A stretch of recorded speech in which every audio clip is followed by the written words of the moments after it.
Hello everyone, welcome to વિભૂતિસ cooking corner. આજે આપણે બનાવીશું જમવાના સ્વાદને બમણો કરી દે તેવું કાચી કેરીનું ખાટું મીઠું તીખું વઘાર્યું બનાવીશું, જે આજે જૂનાગઢની પ્રખ્યાત ખાખડી કેરીમાંથી હું બનાવી રહી છું. જમવામાં એટલું સ્વાદિષ્ટ લાગે છે કે તમારે શાકની પણ જરૂર નહીં પડે અને ફટાફટ 10થી 12 જ મિનિટમાં બનીને તૈયાર થઈ જશે અને તમે તેને 6 મહિના કે પછી 1 વર્ષ માટે સ્ટોર પણ કરી શકો છો. જો તમને મારી રેસિપીઓ ગમી હોય તો વિડીયોને લાઇક કરી શેર કરી દેજો અને મારી ચેનલને સબસ્ક્રાઇબ ના કરી હોય તો સબસ્ક્રાઇબ કરજો ને બાજુમાં આવેલું બેલ આઇકન બટનને પ્રેસ કરજો, જેથી આવનારી નવી રેસિપીના નોટિફિકેશન સૌથી પહેલાં તમારા સુધી મળી રહે. તો ચાલો મસ્ત મજેદાર રેસિપી બનાવવાનું શરૂ કરીએ.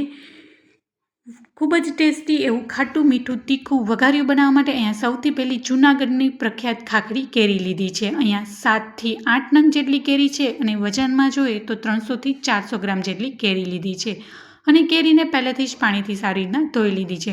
અહીંયા તમે કોઈ પણ કેરી લઈ શકો છો, કાગડા કેરી પણ લઈ શકો છો અથવા તો તમને જે ટેસ્ટમાં કેરી ભાવે તે તમે લઈ શકો છો અને એકદમ કડક હોય અને કાચી એવી સારી ક્વોલિટીની કેરીને જ પસંદ કરીશું, જેથી લાંબા સમય સુધી સ્ટોર કરી શકાય.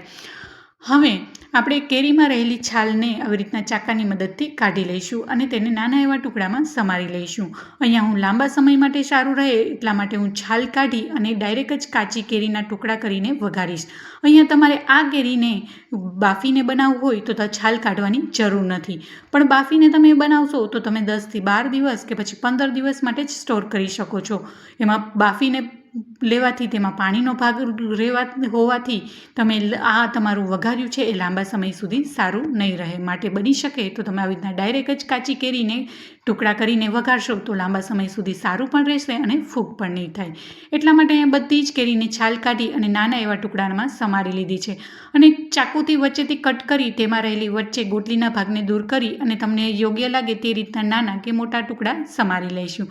તો આવી જ રીતના બધી જ કેરીના ટુકડાને મેં સમારી લીધા છે. હવે આપણે વઘાર કરીશું. તો વઘાર કરવા માટે અહીંયા સૌથી પહેલાં એક નોનસ્ટિક પેન લીધું છે. ગેસની ફ્લેમને ઓન કરી દઈશું અને ત્યારબાદ અહીંયા મેં અડધા કપ જેટલું તેલ લીધું છે. અહીંયા તેલ છે હું થોડુંક એવું આગળ પડતું લઈ રહી છું, કારણ કે લાંબા સમય માટે જો સ્ટોર કરવું હોય તો તેલનું પ્રમાણ થોડુંક વધારે રાખવાથી આપણું વઘાર્યું છે એ સારું રહેશે અને ફૂગ પણ નહીં થાય. હવે તેલ છે એ ખૂબ જ સારી રીતના ગરમ થઈ ગયું. હવે તેમાં વઘારમાં 1 ચમચી રાઈ, 1 ચમચી જીરું ઉમેરીશું અને ત્યારબાદ વઘારમાં ખડા મસાલા ઉમેરીશું. તો ખડા મસાલામાં અહીંયા સૌથી પહેલાં 2 નંગ જેટલા તમાલપત્ર, 1 નંગ જેટલું સૂકું લાલ મરચું પાવડર, 1 નાનો એવો ટુકડો તજનો અને 3થી 4 નંગ જેટલા લવિંગ લીધા છે. ત્યારબાદ તેમાં 1/4 ચમચી જેટલી હિંગ ઉમેરીશું. અહીંયા જો તમને વરિયાળી અને ઇલાયચીનો ટેસ્ટ ભાવે તો પણ આ સ્ટેજ ઉપર તમે ઉમેરી શકો છો. હવે ખડા મસાલા ઉમેર્યા બાદ તેને ચમચાની મદદથી મિક્સ કરી લઈશું અને મિક્સ થઈ ગયા બાદ જે આપણે કાચી કેરી સમારીને રાખી છે તેમાં ઉમેરી દઈશું. અહીંયા જો તમે બાફીને લેવાના હોય તો તમારે બાફી કેરીના ટુકડાને આ સમયે એડ કરવાના રહેશે. હવે કાચી કેરીના ટુકડા ઉમેર્યા બાદ એને આપણે ચમચાથી મિક્સ કરી લઈશું અને તેમાં બધા જ બેઝિક મસાલા ઉમેરીશું. આ વઘાર્યું છે એકદમ સિમ્પલ હોવા છતાં એટલું ટેસ્ટી બનીને તૈયાર થાય છે કે જે તમે એકવાર બનાવશો ને તો વારંવાર બનાવવાનું મન થશે. હવે અહીંયા મસાલામાં 1 ચમચી હળદર પાવડર, 2 ચમચી જેટલું કાશ્મીરી લાલ મરચું પાવડર, અહીંયા તમે કોઈ પણ લાલ મરચું પાવડર લઈ શકો છો. જો તીખું વધારે ખાતા હોય તો તમે તીખું મરચું પણ લઈ શકો છો. હું અહીંયા આ અથાણું છે મીડિયમ તીખાસવાળું બનાવી રહી છું, જેથી બાળકો પણ ઇઝીલી ખાઈ શકે. 2 ચમચી લાલ મરચું પાવડર ઉમેર્યા બાદ તેમાં 2 ચમચી ધાણા જીરું પાવડર ઉમેરીશું અને હવે તેમાં સ્વાદ પ્રમાણે મીઠું ઉમેરીશું. અહીંયા મીઠું છે થોડુંક આગળ પડતું ઉમેરીશું. તમે કોઈ પણ અથાણા બનાવતા હો ને એમાં મીઠું છે થોડુંક ચડિયાતું લેવાનું, જેથી અથાણું કે છે એ ખાવામાં ખૂબ જ સ્વાદિષ્ટ લાગે.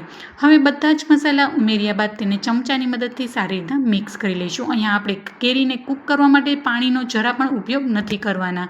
હવે અહીંયા આપણે એને 200 ગ્રામ જેટલો અહીંયા ઝીણો સમારીને મેં ગોળ લીધો છે. હવે ગોળ ઉમેરી અને ચમચાથી મિક્સ કરી લઈશું. જ્યારે ગોળ મેલ્ટ થશે, ગોળ પીગળશે, તેનાથી જ આપણી કેરી છે એ સારી રીતના કૂક થઈ જશે.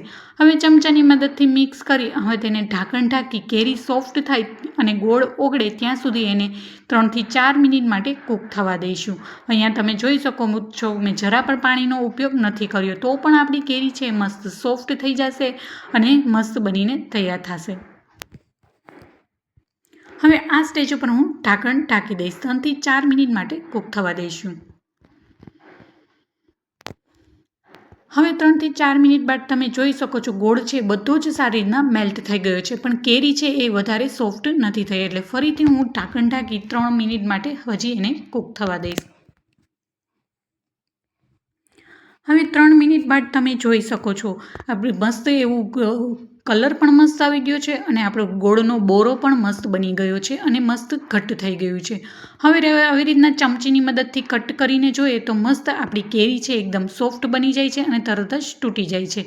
એટલે આપણું વઘાર્યું છે મસ્ત સારી રીતના ચડી ગયું છે અને ગોળ છે પણ એ પણ મસ્ત પીગળી ગયો છે. હવે જેમ ઠંડુ થશે એમ આ બોરો છે ગોળનો એકદમ વધારે ઘટ્ટ થઈ જશે. હવે આ સ્ટેજ ઉપર તમારે આ વઘારિયાને ઠંડુ કરી કોઈ પણ કાચની એરટાઇટ બરણીમાં ભરી અને લાંબા સમય માટે સ્ટોર કરી શકો છો. હવે આપણું વઘારિયું બની ગયું છે. હવે તેને સર્વિંગ બાઉલમાં લઈ લઈશું. તો આ વઘારિયાને તમે ભાખરી, પરોઠા, પૂરી, ઇવન દાળ ભાત સાથે પણ ખાઈ શકો છો. એટલું ટેસ્ટી અને તમે જોઈ શકશો ફક્ત 10 થી 12 જ મિનિટમાં બનીને તૈયાર થઈ જાય છે. તો મસ્ત એવું ચટાકેદાર ખાટું, મીઠું અને તીખું કાચી કેરીનું વઘારિયું બનીને તૈયાર થઈ ગયું છે. તો ચોક્કસથી આ રેસીપી ટ્રાય કરવા જેવી છે. અત્યારે બજારમાં ખૂબ જ સરસ એવી કેરી પણ મળી રહી છે, તો ચોક્કસથી ટ્રાય કરજો.